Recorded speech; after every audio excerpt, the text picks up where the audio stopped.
क्या कोल इंडिया सिर्फ एक ओल्ड इकोनॉमी पीएसयू है या अभी भी इंडिया की एनर्जी सिक्योरिटी और पावर सेक्टर के लिए कोर बैकबोन है?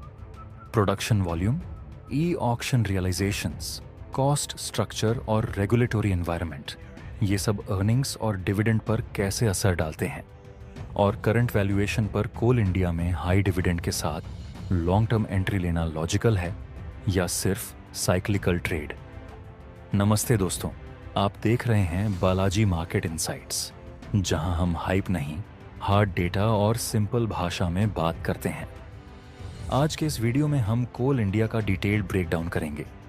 Business model, production scale, demand visibility और कॉस्ट प्रोफाइल, फंडामेंटल्स में volume growth, realisations, margin, cash flow, dividend pay out और balance sheet, valuation historical PSU और ग्लोबल कोल PS के comparison में कहां खड़ा है, और टेक्निकल्स में मेजर सपोर्ट, रेजिस्टेंस और प्राइस स्ट्रक्चर क्या बता रहे हैं।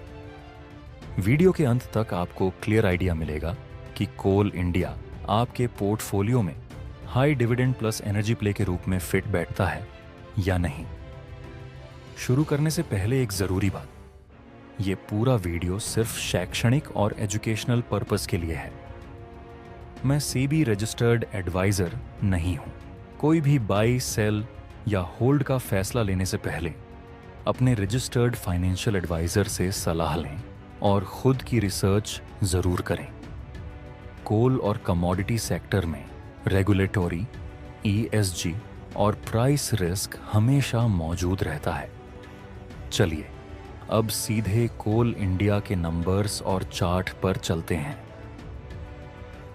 कोल इंडिया के शेयर में निवेश करना है या नहीं, ये सवाल आज हर निवेशक के मन में है। आइए इस कंपनी की पूरी कहानी जानते हैं, बिना किसी बकवास के, सिर्फ तथ्यों के साथ। कोल इंडिया लिमिटेड भारत की सबसे बड़ी कोयला उत्पादन कंपनी है। ये एक महारत्न कंपनी है जो सरकार के कोयला मंत्रालय के अधीन आती है। कंपनी का मुख्यालय कोलकाता में है और ये 1975 में स्थापित हुई थी। आज ये भारत के कुल कोयला उत्पादन का लगभग 80% हिस्सा संभालती है। वर्तमान में कोल इंडिया का शेयर प्राइस 376 रुपए के आसपास ट्रेड कर रहा है। पिछले 52 वीक्स में इसका हाईएस्ट प्राइस 425 रुपए और लोएस्ट प्राइस 349 रुपए रहा है। यानी करंट प्राइस से देखें तो ये अपने हाई से लगभग 10% नीचे है।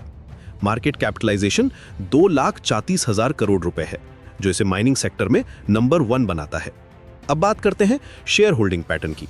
गवर्नमेंट ऑफ इंडिया यानी प्रमोटर्स के पास 63.13% शेयर्स हैं। ये होल्डिंग पिछले कई क्वार्टर से स्टेबल है। फॉरेन इंस्टीट्यूशनल इन्वेस्टर्स के पास 7.96%, म्यूचुअल फंड्स के पास 10.06% और रिटेल इन्वेस्टर्स के पास 5.99% शेयर्स हैं।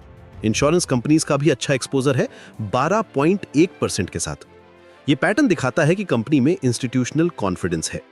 फाइनेंशियल परफॉर्मेंस की बात करें तो कंपनी का ट्रेलिंग 12 मंथ्स का ईपीएस 50.64 रुपए है। पीई रेशियो 7.5 है, जो सेक्टर एवरेज से काफी कम है। बुक वैल्यू पर शेयर 160.81 रुपए है, जिससे पीबी रेशियो 2.35 आता है। डिविडेंड यील्ड 7.03% है, जो इनकम इन्वेस्टर्स के लिए अट्रैक्टिव है। लेटेस्ट क्वार्टरली रिजल्ट्स में कुछ चुनौतियां दिखी हैं। सितंबर 2025 क्वार्टर में रेवेन्यू 30,186 करोड़ रुपए था, जो ईयर ऑन ईयर 1.59% कम है।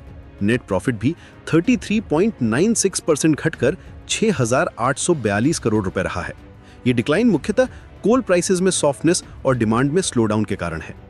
टेक्निकल एनालिसिस की दृष्टि से देखें तो स्टॉक करंटली 375 से 380 के रेंज में कंसोलिडेट कर रहा है। सपोर्ट लेवल 350 रुपए के आसपास है, जबकि रेजिस्टेंस 410 से 420 के जोन में है। वॉल्यूम पैटर्न एवरेज है और कोई मेजर ब्रेकआउट का सिग्नल नहीं दिख रहा। कंपनी के बिजनेस आउटलुक में मिक्स्ड सिग्नल्स हैं। पॉजिटिव साइड में देखें तो इंडिया की एनर्जी डिमांड बढ़ रही है और कोल अभी भी प्राइमरी एनर्जी सोर्स है। गवर्नमेंट के रिन्यूएबल एनर्जी पुश के बावजूद थर्मल पावर प्लांट्स की डिमांड स्टेबल रहेगी। कंपनी के पास मैसिव रिजर्व्स हैं और प्रोडक्शन कैपेसिटी एक्सपेंशन के प्लान्स भी हैं। चैलेंजेस की बात करें तो एनवायरमेंटल कंसर्न्स बढ़ रहे हैं। गवर्नमेंट का फोकस रिन्यूएबल एनर्जी पर है, जो लॉन्ग टर्म में कोल डिमांड को इम्पैक्ट कर सकता है। इंटरनेशनल कोल प्राइसेस की वॉलेटिलिटी भी एक फैक्टर है। प्लस कंपनी के कुछ प्रोजेक्ट्स में रेगुलेटरी क्लियरेंसेस की डिलेज हो रही हैं। डिविडेंड हिस्ट्री एक्सीलेंट है। कंपनी ने कंसिस्टेंटली डिविडेंड दिया है। लेटेस्ट में 51% डिविडेंड डिक्लेयर किया गया है, यानी 5.85 रुपए पर शेयर।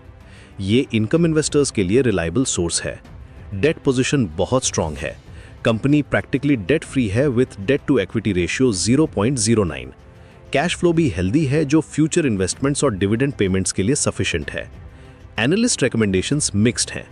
कुछ ब्रोकरेजेस ने बाय रेटिंग दी है 440 रुपए के टारगेट के साथ, जबकि कुछ होल्ड सजेस्ट कर रहे हैं। कंसेंसस ये है कि करंट लेवल्स पर स्टॉक फेयरली वैल्यूड है। इंट्रिंसिक वैल्यू कैलकुलेशंस के अनुसार स्टॉक का फेयर वैल्यू 415 रुपए के आसपास है। करंट प्राइस से देखें तो ये 9% डिस्काउंट पर ट्रेड कर रहा है, जो मॉडरेट अट्रैक्टिव है। रिस्क फैक्टर्स में रेगुलेटरी चेंजेस, एनवायरमेंटल पॉलिसीज और ग्लोबल कोल डिमांड की अनसर्टेनिटी शामिल है। Plus being a PSU, government policies का डायरेक्ट इंपैक्ट होता है। इन्वेस्टमेंट डिसीजन के लिए यह समझना जरूरी है कि आपका इन्वेस्टमेंट होराइजन क्या है। शॉर्ट टर्म में स्टॉक में वॉलेटिलिटी हो सकती है। Medium to long term investors के लिए अगर आप डिविडेंड इनकम चाहते हैं और पीएसयू स्टॉक्स में कंफर्टेबल हैं, तो ये कंसिडर कर सकते हैं। करंट लेवल्स पर अगर आप कंजर्वेटिव इन्वेस्टर हैं और डिविडेंड इनकम चाहते हैं, तो स्मॉल एलोकेशन के साथ स्टार्ट कर सकते हैं। एग्रेसिव इन्वेस्टर्स को वेट करना चाहिए बेटर एंट्री पॉइंट्स के लिए। 350 के नीचे अगर मिले तो गुड बाइंग अपॉर्चुनिटी हो सकती है। फाइनल रिकमेंडेशन, अगर आपके पास ऑलरेडी है, कॉशियस बाय अगर डिविडेंड इनकम चाहिए, और अवॉइड अगर आप ग्रोथ ओरिएंटेड हैं। ये एक मैच्योर बिजनेस है जो स्टेडी रिटर्न्स दे सकती है, लेकिन एक्सप्लोसिव ग्रोथ की एक्सपेक्टेशन नहीं रखनी चाहिए। याद रखिए, ये एनालिसिस करंट डेटा पर बेस्ड है। मार्केट कंडीशंस चेंज होती रहती हैं, इसलिए रेगुलर रिव्यू जरूरी है। अपनी रिस्क एपेटाइट और फाइनेंशियल गोल्स के अनुसार ही डिसीजन। तो दोस्तों, ये था हमारा डेटा बेस्ड नज़रिया कोल इंडिया पर, जहां हमने प्रोडक्शन, प्राइसिंग, डिविडेंड और रिस्क सबको एक साथ देखा। अगर आपको कोल इंडिया पर यह ब्रेकडाउन यूजफुल लगा हो तो वीडियो को लाइक कीजिए। पीएसयू और हाई डिविडेंड थीम में इंटरेस्टेड लोगों के साथ शेयर कीजिए, और ऐसे ही ऑनेस्ट और सिंपल एनालिसिस के लिए बालाजी मार्केट इनसाइट्स चैनल को सब्सक्राइब कर दीजिए। कमेंट में ज़रूर लिखिए, क्या आप कोल इंडिया में लॉन्ग टर्म के लिए इन्वेस्टेड हैं? आपका व्यू कोल और ईएसजी रिस्क पर कितना कंफर्टेबल है? और आगे आप किस पीएसयू या कमोडिटी स्टॉक का डिटेल्ड ब्रेकडाउन देखना चाहते हैं? हम यहाँ सिर्फ यील्ड के पीछे भागने की सलाह नहीं देते। हम डेटा, रिस्क और वैल्यूएशन पूरी क्लैरिटी से दिखाने की कोशिश करते हैं, ताकि डिसीजन पावर आपके पास रहे। एक छोटा रिमाइंडर, यह वीडियो केवल एजुकेशन और नॉलेज के लिए है। यह किसी भी तरह की पर्सनल बाय सेल या होल्ड की सलाह नहीं है। स्टॉक मार्केट और कमोडिटी सेक्टर में निवेश हमेशा रिस्क के साथ आता है। कोई भी फैसला लेने से पहला ये अपने फाइनेंशियल एडवाइजर से सलाह और खुद की डिटेल्ड रिसर्च जरूर करें। धन्यवाद दोस्तों। फिर मिलेंगे अगले एपिसोड में एक और निफ्टी 50 पीएसयू या कमोडिटी स्टॉक एनालिसिस के साथ। आप देख रहे थे बालाजी मार्केट इनसाइट्स, जहां हाइप नहीं, हार्ड डेटा और सिंपल भाषा में बात होती है। ऐसे ही और स्टॉक्स पर डीप, सिंपल और डेटा बेस्ड एनालिसिस के लिए वीडियो को लाइक कीजिए, दोस्तों के साथ शेयर कीजिए और बालाजी मार्केट इनसाइट्स को सब्सक्राइब करके अपनी स्टॉक मार्केट लर्निंग जर्नी आज ही शुरू कीजिए।